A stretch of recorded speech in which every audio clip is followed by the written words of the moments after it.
Livro do profeta Jonas, capítulo 1.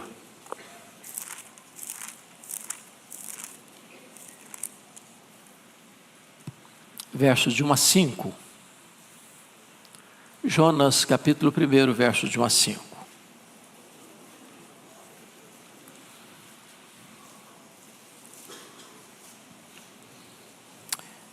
Visão.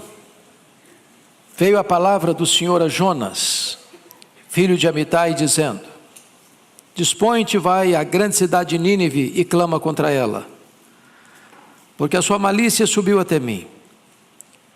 Jonas se dispôs, mas para fugir da presença do Senhor, para Tarsis. E tendo descido a Jope, achou um navio que ia para Tarsis.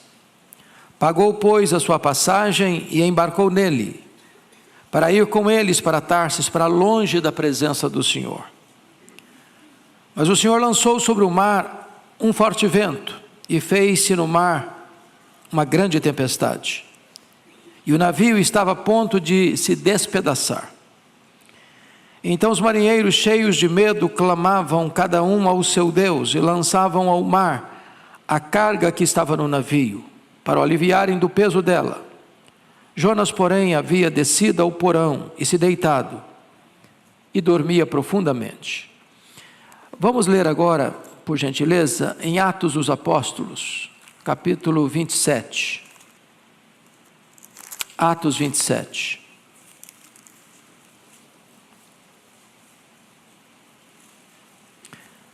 Versos 20 a 26.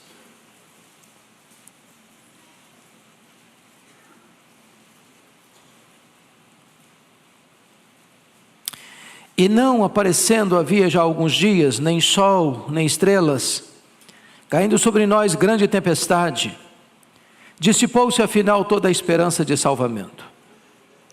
Havendo todos estado muito tempo sem comer, Paulo, pondo-se em pé no meio deles, disse: Senhores, na verdade era preciso terem me atendido e não partir de Creta, para evitar este dano e perda.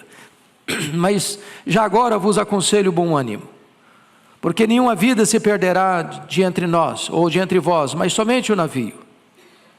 Porque esta mesma noite um anjo de Deus, de quem eu sou e a quem eu sirvo, esteve comigo dizendo: Paulo, não temas, é preciso que compareças perante César. E eis que Deus, por sua graça, te deu todos quantos navegam contigo. Portanto, senhores, tende bom ânimo, pois eu confio em Deus, que sucederá do modo por que me foi dito.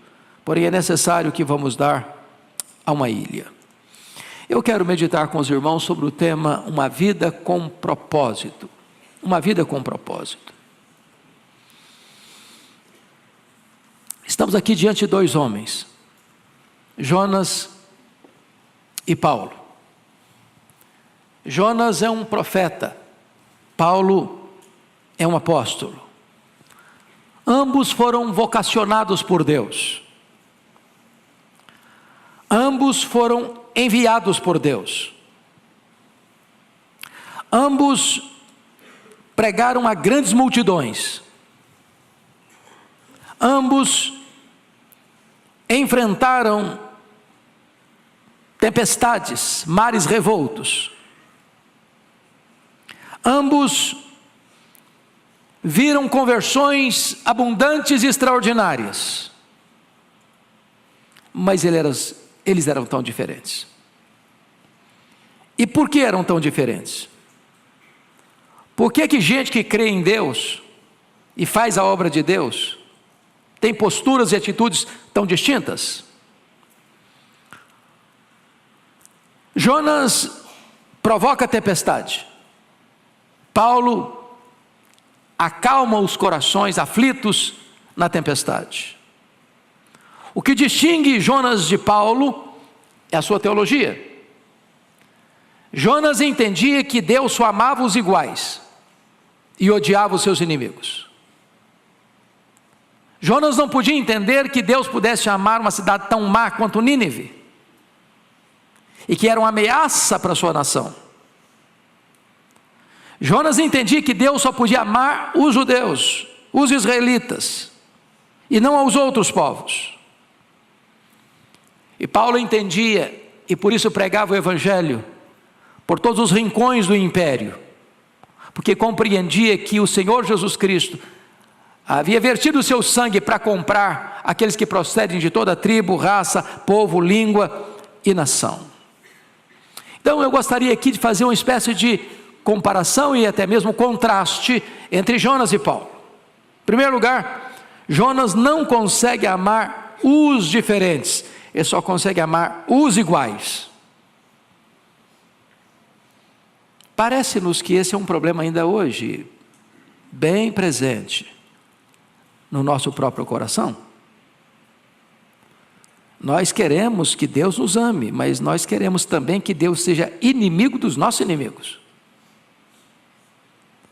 Nós também queremos que Deus nos trate com beneplácito e boa vontade, mas queremos que Deus despeje sobre os ímpios a sua ira e os destrua.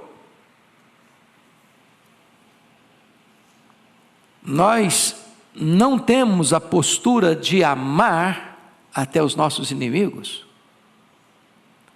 E eu penso que nós não somos muito diferentes de Jonas. Parece-nos que o sangue de Jonas corre em nossas veias, e o coração de Jonas pulsa em nosso peito. Temos dificuldade de ter uma reação transcendental. E a ética cristã vai além de abraçar os que nos abraçam, de amar os que nos amam. A ética cristã diz que se teu inimigo ou se alguém ferir a tua face, volta a outra. Se alguém te forçar uma milha, vai duas. Se alguém quiser tomar a tua capa, dê a túnica também. O cristianismo nos ensina a ter uma reação transcendental. Segundo lugar, Jonas é alguém que faz uma viagem sem propósito. Paulo sabe para onde vai. Quando Deus manda Jonas para Nínive, a capital da Síria, o mais poderoso império da época, truculento, sanguinário, expansionista, diz a Bíblia que ele embarca não para Nínive, na direção da vontade de Deus, mas para Tarsis, que era o oposto de Nínive, rumando para uma vereda de desobediência.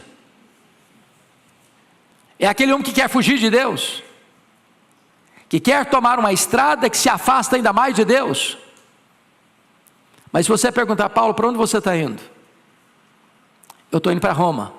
E por que para Roma? Porque Deus me quer em Roma. Porque é a vontade de Deus que eu vá para Roma. Essa é a diferença desses homens. Um tem propósito, o outro não tem. Um quer fugir de Deus, o outro quer cumprir a agenda de Deus. Segundo lugar, Jonas usa a sua liberdade para fugir. Paulo usa o fato de estar preso para fazer a vontade de Deus. Jonas é um homem livre.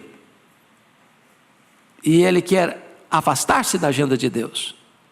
Paulo é um homem preso. E ele quer se esforçar para fazer a vontade de Deus. Quantas pessoas hoje ainda estão fugindo de Deus? Quantas pessoas hoje não querem obedecer à voz de Deus? Por entender que a voz de Deus os encaminha para desafios grandes, pregar em Nínive, e para o meio de uma cidade corrompida e má. Quantos hoje ainda estão tomando navios para Tarsis? Mas eu quero encorajar você a fazer a vontade de Deus. Mesmo que para fazer a vontade de Deus você seja perseguido, você seja preso, você seja incompreendido. Paulo chega em Roma preso e algemado, mas não está frustrado, nem decepcionado. Ele afirma numa das suas cartas, Filipenses 1:12, meus irmãos, eu quero que vocês saibam que as coisas que me aconteceram têm contribuído para o progresso do Evangelho. Terceiro lugar, Jonas entra no barco para se alienar. Paulo entra no navio para se integrar. Vejam vocês que Jonas entra no barco, paga a passagem, desce para o porão do navio. E diz a Bíblia que ali ele deita, e ali ele dorme. E a palavra no hebraico traz a ideia de roncar profundamente. E esse sono dele é o sono da alienação. Ele não quer pensar, ele não quer refletir, ele não quer que a sua mente esteja em ação ativa, porque ele sabe que está numa rota de desobediência, ele sabe que está na contramão da vontade de Deus. Ele não quer contato com ninguém, ele não quer conversar com ninguém, ele não quer ser questionado por ninguém. Mas Paulo entra no navio para se integrar, para influenciar, para fortalecer as pessoas, para encorajar as pessoas, para abençoar as pessoas. Quarto, Jonas, mesmo na tempestade, não ora, e não ora nunca. Paulo entra no navio para orar e orar por todos. Vejam vocês que no momento em que Jonas recebe o chamado de Deus, dispõe-te, vai a Nínive, ele não ora. Aí ele desce da sua cidade e chega até Jope. Jope hoje é um bairro da grande Tel Aviv. E ele desceu de lá para Jope. E ele não ora. Quando chega para comprar uma passagem, não na direção da vontade de Deus, mas para comprar uma passagem na contramão da vontade de Deus. Ele entra no navio e não ora. Ele desce ao porão do navio e não ora. Ele deita e dorme e não ora. O navio assolado por uma terrível tempestade, os marinheiros apavorados começam a jogar a carga do navio fora, trazendo Jonas um grande prejuízo. Preste atenção nisso. Crente desviado atrai tempestade. Crente desviado produz prejuízo financeiro para as pessoas à sua volta. Crente desviado é um problema para si e para os outros. E então, quando os marinheiros identificaram Jonas no porão do navio dormindo, perguntaram: o que é isso aí? O que você está fazendo, rapaz? Nessa tempestade toda, todos nós estamos orando aos nossos deuses. Invoca o teu Deus também. Quem é o teu Deus? Ele não ora. Os pagãos oram. Os pagãos repreendem Jonas por não orar. Mas Jonas não ora, enquanto Paulo está dentro do navio como intercessor. Como alguém que aconselha, como alguém que ora, como alguém que se coloca na brecha em favor das pessoas. Quinto lugar, Jonas se considera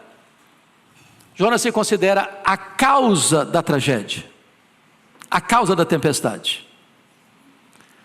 Paulo vê a natureza apenas como fenômeno da natureza. Preste atenção nisso. Quando os marinheiros perguntaram e lançaram sorte sobre a questão de quem era o culpado, a sorte caiu em Jonas, e Jonas dizendo: sou eu mesmo, pode me jogar no mar, eu sou o problema aqui, eu sou o causador da tempestade aqui, eu sou o causador desse prejuízo todo que vocês estão tomando aqui, eu sou um problema.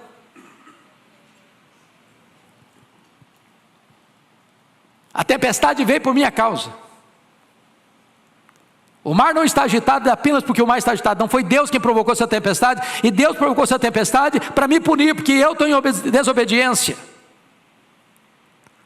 Mas embora ele reconheça que Deus é soberano, é o Criador dos céus e da terra, embora ele saiba que Deus é o único Deus vivo e verdadeiro, ele afronta Deus desobedecendo a Deus. Mas Paulo não é o provocador de tempestade. Paulo é aquele que vai acalmar as pessoas na tempestade e vai dar esperança às pessoas no meio da tempestade. Sexto, Jonas quer ser jogado no mar, ele quer morrer. Paulo está apaixonado pela vida. Eu acho impressionante o Jonas, porque Jonas não era um cara medroso, não. O problema de Jonas não era medo. Ele está pronto a morrer. Pode me jogar na água. Não tem escape para mim. Morrer eu estou pronto, eu só não estou pronto a obedecer. Eu só não estou pronto a mudar de ideia. Eu só não estou pronto a me sujeitar ao plano de Deus. Pregar em Nínive não dá para mim. Eu prefiro morrer. Mas Paulo está nesse navio, pânico tomando conta de todos. Ele diz: tem de bom ânimo. Tem de bom ânimo. Ele chega, depois de 14 dias que as pessoas não comiam nem bebiam, diz: vocês precisam comer, porque disso depende a sobrevivência de vocês.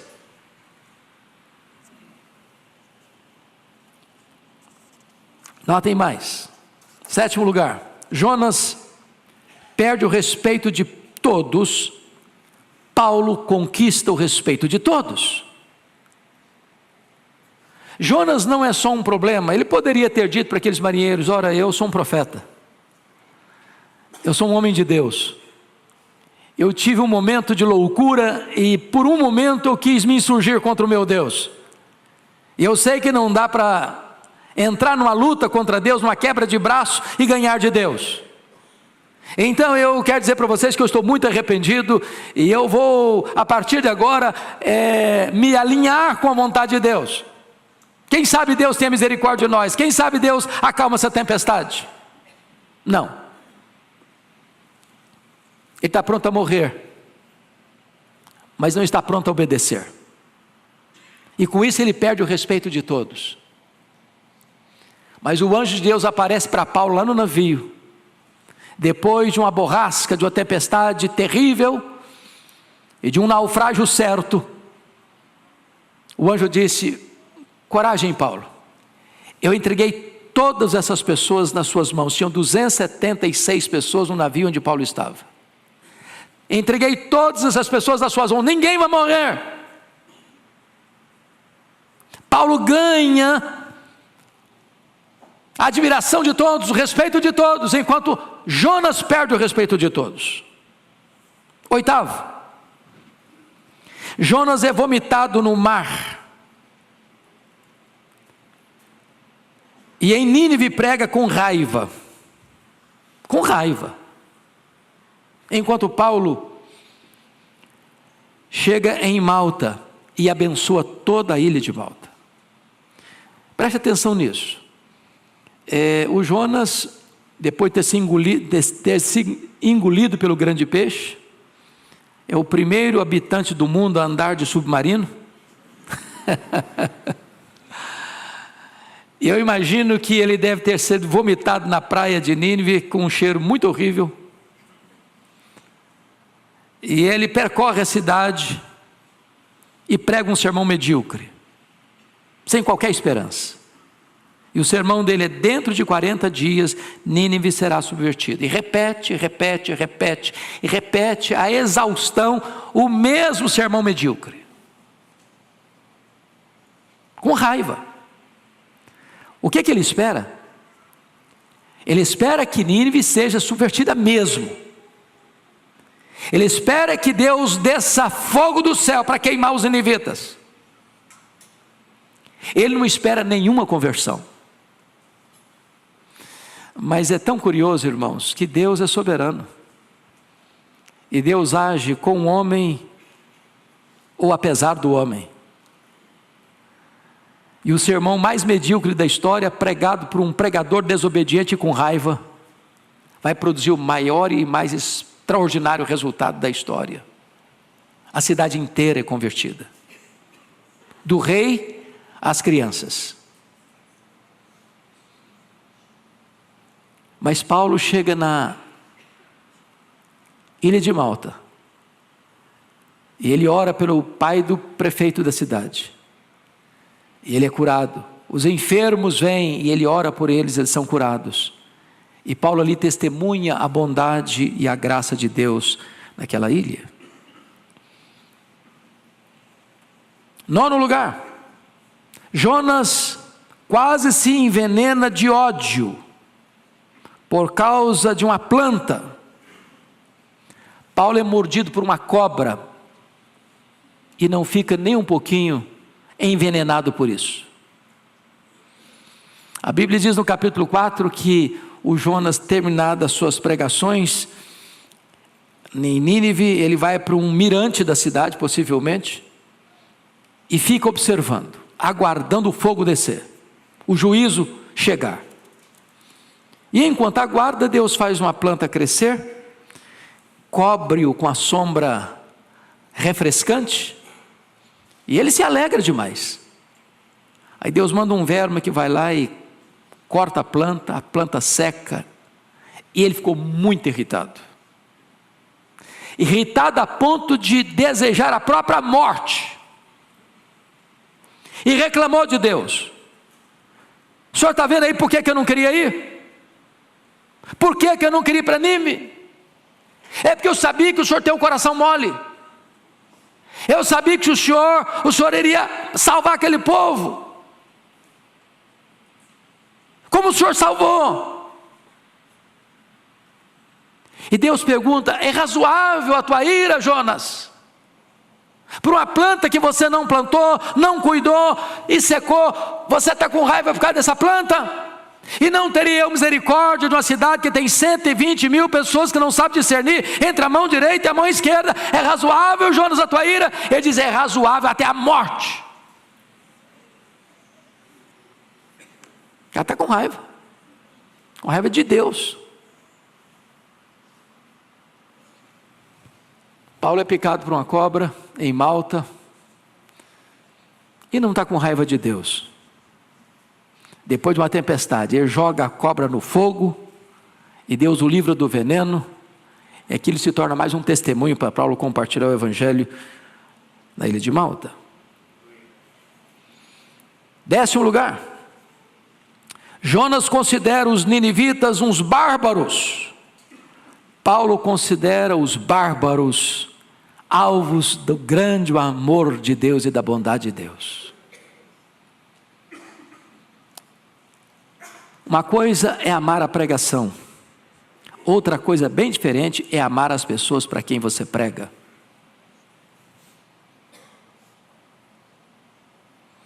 Há pessoas que já sentenciaram algumas pessoas ao inferno e acham que elas não podem ouvir o evangelho, porque eles, os portadores das boas novas, odeiam essas pessoas. Mas Deus se recusa a odiar os nossos inimigos, porque Deus amou o mundo de tal maneira. Não porque o mundo é tão grande, é porque o mundo é tão mau. E não obstante isso, Deus amou. E se você ser surpreso, é só pensar que Deus amou você, que Deus amou a mim. Sendo nós fracos, ímpios, pecadores e inimigos.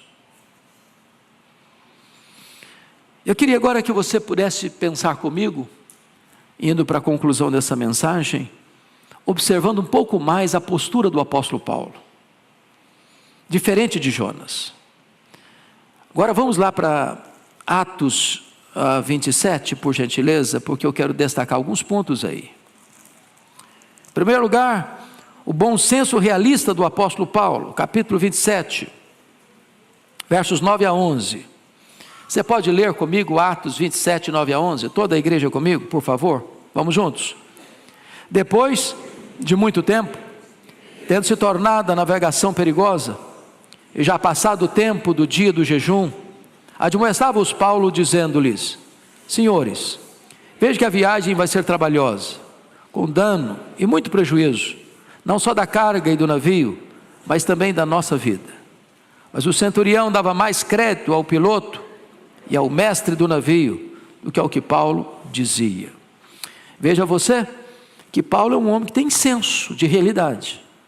Ele está dizendo o seguinte: olha, no inverno, nos 3 meses do inverno rigoroso, não é seguro viajar, não é prudente. Aquele era um navio cargueiro, que estava transportando prisioneiros, não eram passageiros de primeira classe não eram turistas não, eram prisioneiros, num navio de carga. E Paulo diz: não é prudente, não vale a pena, cuidado, não vão sair não vão viajar não. Mas diz o texto que o centurião, ou seja, o guarda romano, que tem a responsabilidade de entregar esses prisioneiros em Roma, escuta o piloto e não Paulo, e viajaram assim mesmo, e sofreram um terrível naufrágio, com grande prejuízo, não só da carga do navio, mas do próprio navio. Segunda coisa que eu destaco em Paulo, sua positividade nas atitudes. Olha o versículo 21 e 22 comigo, de Atos 27, 21 e 22. Leia comigo, por favor, esses dois versos. Vamos juntos. Havendo todos estado muito tempo sem comer, Paulo, pondo-se em pé no meio deles, disse: Senhores, na verdade, era preciso terem me atendido e não partir de Creta, para evitar este dano e perda. Mas já agora vos aconselho bom ânimo, porque nenhuma vida se perderá de entre vós, mas somente o navio. O que é que ele está dizendo? Não deveríamos ter saído. Mas não ficou só nisso não. Bem feito, bem feito, bem feito, eu avisei. Não é essa a atitude que ele toma. Devia ter saído não. Mas já que saímos, gente, agora estão na tempestade, vão navegar. Agora é preciso luta, agora é preciso empenho, agora é preciso atitude, agora é preciso vocês terem ânimo, agora é preciso que vocês se alimentem, agora é hora de todo mundo se unir para enfrentar a tempestade. Uma postura positiva. Em outras palavras, não basta criticar, é preciso ajudar a sair do problema. Tem um ditado africano que diz assim: devemos tirar a criança da água primeiro, antes de dar umas palmadas nela. Entendeu? Vou imitar meu querido pastor Ival. Vocês estão entendendo o que eu estou falando?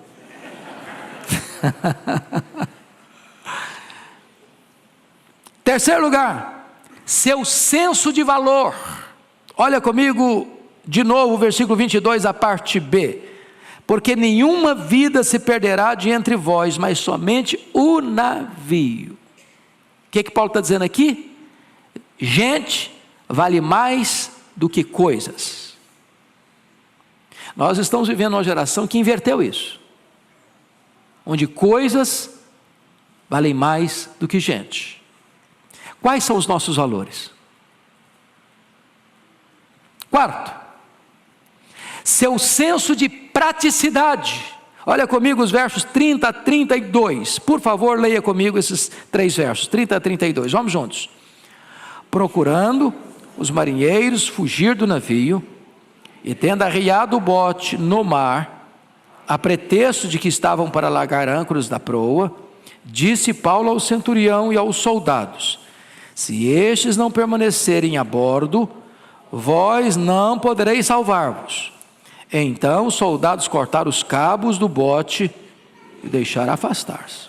Preste atenção nisso. Paulo é um crente, Paulo é um apóstolo. Anjo aparece para ele, anjo fala com ele.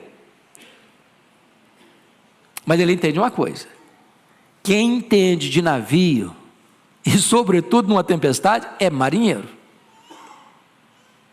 É marinheiro. Os marinheiros estavam tentando fugir à sorrelfa, no esconderijo, escaparem, porque sabiam que o navio ia afundar. E Paulo chega para o comandante, o centurião, e o soldado, preste atenção, nós estamos falando de prisioneiros e carga. E Paulo diz assim para o comandante, para o centurião, para o soldado: se vocês deixarem os marinheiros saírem desse navio, ninguém aqui vai sobreviver. Prático. Paulo não era aquele homem que queria determinada para Deus: está amarrada a tempestade, está amarrado o vento, se eu estou nesse barco, o barco não afunda. Não é desse tipo de homem não, ele era um prático, homem que crê em Deus. Mas crer em Deus não significa despojar-se do bom senso, da inteligência, da estratégia. Quinto, sua liderança espiritual. Olha comigo, por gentileza, versos 25, verso 25. Leia comigo. Portanto, senhores, tende bom ânimo, pois eu confio em Deus, que sucederá do modo por que me foi dito. O modo que foi dito por um mensageiro de Deus, o anjo do Senhor, para Paulo naquele navio. E ele crê que a mensagem que ele recebeu da parte de Deus é uma mensagem confiável. Então, se você crê, você tem o quê? Bom ânimo. Se você está ancorado na palavra de Deus, você tem bom ânimo. Louvado seja o Senhor. Olha comigo, versículo 34 e 35 ainda dentro deste ponto. Leia comigo, por favor, 34 e 35. Eu vos rogo que comais alguma coisa, porque disso depende a vossa segurança, pois nenhum de vós perderá nem mesmo um fio de cabelo. Tendo dito isto, tomou um pão, deu graças a Deus na presença de todos, e depois de o partir, começou a comer. Ele pode dizer: agora vamos jejuar, estamos na tempestade. Bom, jejuar, já estava jejuando há 14 dias. O que ele está dizendo? Isso é no prático. Tem hora de jejuar, tem hora de jejuar. Tem hora de comer, tem hora de comer. E ele está dizendo o seguinte: se vocês não comerem, vocês não terão forças. E ele sabia que eles seriam salvos, não com o navio ancorando no cais, não. Ele sabia que o navio ia afundar, que o navio ia perder-se, como já tinha se perdido a carga do navio. Mas ninguém, nem um fio de cabelo vai ser tocado. Todos vão salvar, mas para salvar, vai ter que ter algumas atitudes práticas. Ser crente, irmãos, não é despojar-nos da nossa inteligência, da nossa razão, da nossa praticidade. É isso que Paulo está nos ensinando. Sexto lugar, sua crença no sobrenatural. Olha o versículo 23 e 24, leia comigo, juntos. Porque esta mesma noite, um anjo de Deus, de quem eu sou e a quem eu sirvo, esteve comigo dizendo: Paulo, não temas, é preciso que compareças perante César, e eis que Deus, por sua graça, te deu todos quantos navegam contigo. Eu acho maravilhoso que Paulo está preso, Paulo está indo para ser julgado em Roma, diante de César. Paulo testemunha o evangelho para esses prisioneiros, devia ser gente barra pesada. Ele está preso injustamente, mas a maioria dos presos ali é barra pesada mesmo. O Deus de quem eu sou, o Deus a quem eu sirvo, esteve comigo, mandou um anjo para falar comigo. Ele crê no sobrenatural, ele crê que Deus pode agir de maneira sobrenatural, ele crê que Deus pode trazer uma providência divina através de um anjo. Ele não está fechado às infinitas impossibilidades de Deus. Mas finalmente, meus irmãos, veja comigo o capítulo 28 de Atos, versos 8 e 9, para encerrar. Paulo tem profundo senso de compaixão e ardor evangelísticos. 28, 8 e 9, todos juntos comigo. Aconteceu achar-se enfermo de disenteria, ardendo em febre, o pai de Públio. Paulo foi visitá-lo e, orando, impôs-lhe as mãos e o curou. À vista deste acontecimento, os demais enfermos da ilha foram curados. Sabe qual é a conclusão que eu chego? Não foi a tempestade que levou o Paulo para a ilha de Malta, foi a mão da providência divina. Porque aquela ilha não conhecia a luz do evangelho, e Paulo chega ali como um náufrago, mas chega como uma testemunha, chega como um homem revestido de poder, a ponto de orar pelos enfermos e eles serem curados. E Paulo passa ali naquela ilha 3 meses do rigoroso inverno, certamente pregando o evangelho, testemunhando da graça de Deus. E os malteses, os bárbaros, que não falavam o grego, enviam Paulo em segurança com todas as suas necessidades supridas para a cidade de Roma. Eu pergunto a você, quem nós somos nesta manhã? Nós somos Jonas? Ou nós somos Paulo? Nós estamos no caminho da obediência ou na rota da fuga de Deus? Quem é você nesta manhã? Debaixo da pele de quem você está morando nesta manhã? Da pele de Jonas ou da pele de Paulo? Que Deus nos ajude a dar essa resposta. Que Deus levante novos Paulos, que mesmo nas tempestades da vida, entendem que a vida tem um propósito. E o propósito é fazer a vontade de Deus, é glorificar a Deus, é amar as pessoas e compartilhar com elas a esperança do Evangelho. Que Deus nos abençoe. Amém.